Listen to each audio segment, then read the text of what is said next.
ഞങ്ങളിപ്പോൾ ഊട്ടിയിലാണ്. ഊട്ടിയിലെ പ്രധാനപ്പെട്ട ഒരു മക്ബറയാണ് ഗവി മക്കാം എന്ന് പറയപ്പെടുന്ന.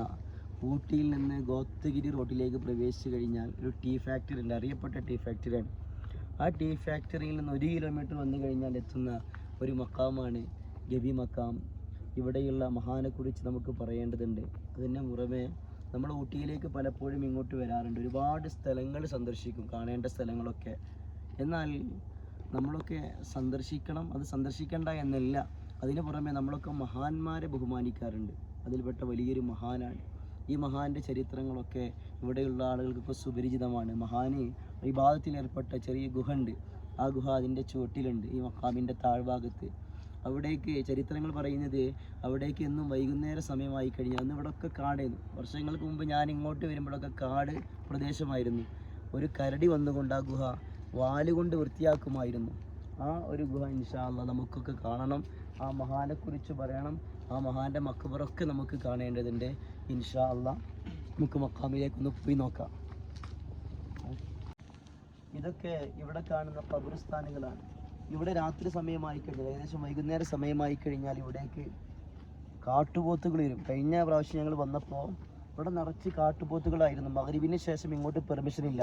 ഇവിടെയുള്ള ഖാദിം, ഇവിടെ ജോലി ചെയ്യുന്ന ഖാദിമുണ്ട്, ഒരു ഉസ്താദുണ്ട്, മൂപ്പര് മഗ്‌രിബ് വരെ ഇവിടെ നിൽക്കും. കഴിഞ്ഞാൽ പിന്നെ താഴോട്ട് പോകുന്ന ഒരു അവസ്ഥയുള്ളത്. അപ്പോൾ ഒരു കാട് പ്രദേശമാണ്.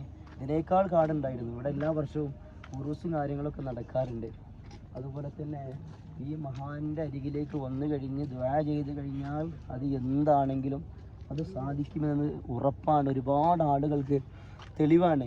എന്നോടൊരു ഉസ്താദി വിഷയം പറഞ്ഞു. അതിന് ശേഷമാണ് ഞാൻ ഊട്ടിയിലേക്ക് വന്ന് ഈ മക്കാമിലേക്ക് വന്ന് ദുആ ചെയ്ത് എൻ്റെ ഒരുപാട് മുറാദുകൾ ഹാസിലായിട്ടുണ്ട്. അതുപോലെ ഊട്ടിയിലേക്ക് വരുന്ന ആളുകൾ നിർബന്ധമായിട്ടും വരേണ്ട ഒരു മക്കാമ് തന്നെയാണ് ഈ മക്കാമ്.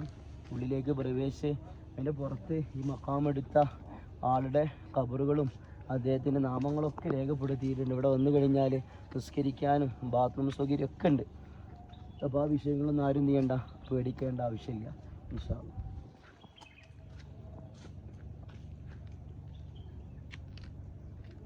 ഇതാണ് ഈ മക്ബറ ഈ രൂപത്തിലാക്കിയ ബഹുമാനപ്പെട്ട അബ്ദുർ റസാഖ് ഖാദിരി മഹാൻ്റെ ഖബറാണിത്. അതുപോലെ തന്നെ അദ്ദേഹം ലോകത്തിൽ നിന്ന് വിട പറഞ്ഞത് 2011 അദ്ദേഹത്തിൻ്റെ ഭാര്യയുടെ ഖബറാണിത്. 2010 അദ്ദേഹത്തിൻ്റെ ഭാര്യ ലോകത്തിൽ നിന്ന് വിട പറഞ്ഞത്. ഞങ്ങളിപ്പോൾ നിൽക്കുന്നത് നേരത്തെ പറഞ്ഞതുപോലെ സയ്യിദ് ഹസൻ ഷാ ഖാദിരി മഹാൻ്റെ ചാരത്തുള്ളത്. നേരത്തെ പറഞ്ഞല്ലോ, ഒരുപാട് വർഷക്കാലം ഈ ഒരു കാട്ടിൽ ആരാധനകളിൽ ഏർപ്പെട്ടുകൊണ്ട് പടച്ച റബ്ബിലേക്ക് അടുത്തൊരു മഹാവ്യക്തിത്വമാണ് ബഹുമാനപ്പെട്ട സയ്യിദ് അവറുകൾ. ഖാദിരിയ തരീഖത്ത് ഏറ്റെടുത്ത ഒരു മഹാനും കൂടിയാണ്. അദ്ദേഹത്തിൻ്റെ ജീവിതകാലത്ത് തന്നെ ഒരുപാട് കറാമത്തുകൾ അവിടുന്ന് കാണിച്ചിട്ടുണ്ട്. അതിനുശേഷം ഇതുപോലെ ആക്കിയത് ഇൻഷാ അല്ലാഹ് അബ്ദുർ റസാഖ് എന്ന് പറയുന്ന ഒരു മഹാനി 2011 ഒരു വഫാത്തായത്. ഉപരാൻ ഈ രൂപത്തിൽ ഈ ഒരു മക്ബറയെ ജനങ്ങൾക്ക് വരാൻ കഴിയുന്ന രൂപത്തിൽ സൗകര്യപ്പെടുത്തിയത്. ഇൻഷാ അല്ലാഹ് അദ്ദേഹത്തിൻ്റെ ഖബറും അദ്ദേഹത്തിൻ്റെ ഭാര്യയുടെ ഖബറും പുറത്തുണ്ട്.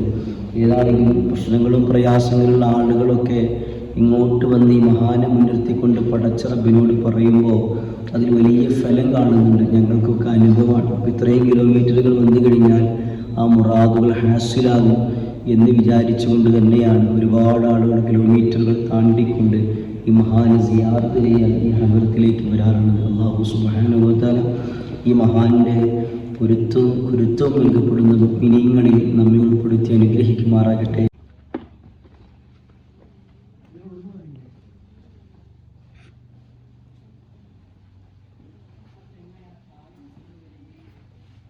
ആ ഗുഹയുടെ മുന്നിലെത്തിയിട്ടുണ്ട്. ഇവിടെ ഇങ്ങനെ ഒരു സൗകര്യം കാര്യങ്ങളൊക്കെ ഉണ്ട്. ഇവിടെ പൊതുവെ സ്ത്രീകളും നിസ്കരിക്കും, പുരുഷന്മാരൊക്കെ നിസ്കരിക്കാറുണ്ട്. പക്ഷേ നിസ്കരിക്കാനുള്ള സൗകര്യം മേലുണ്ട്. അപ്പോൾ ഇവിടെ ഇങ്ങോട്ട് വരുന്ന ആളുകളാരും ഇവിടെ നിസ്കരിക്കേണ്ട, ആ മഖാമിൻ്റെ ഭാഗത്ത് സ്ഥലമുണ്ട്. ഏതാണെങ്കിലും മഹാൻ ഏർപ്പെട്ട ഗുഹയാണ് ഇതിനുള്ളിലുള്ളത്. ഇവിടെ ചുമരൊക്കെ വെച്ചിട്ട് റൂം പോലെ സൗകര്യപ്പെടുത്തിയിട്ടുണ്ട്. ഇൻഷാ അല്ലാഹ് നമുക്ക് ആ ഗുഹ ഒന്ന് കണ്ടു നോക്കിയതാണെങ്കിലും.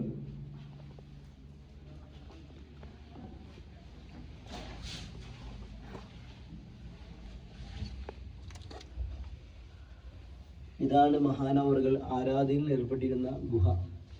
ഇവിടേക്കാണ് കരട് വൈകുന്നേര സമയത്ത് ഇവിടെ ഒന്ന് വൃത്തിയാക്കലും മറ്റും കാര്യങ്ങളൊക്കെ ചെയ്തിരുന്നത്. ഇത് ബൾബ് സൗകര്യമൊക്കെ വെച്ചിട്ടുണ്ട്.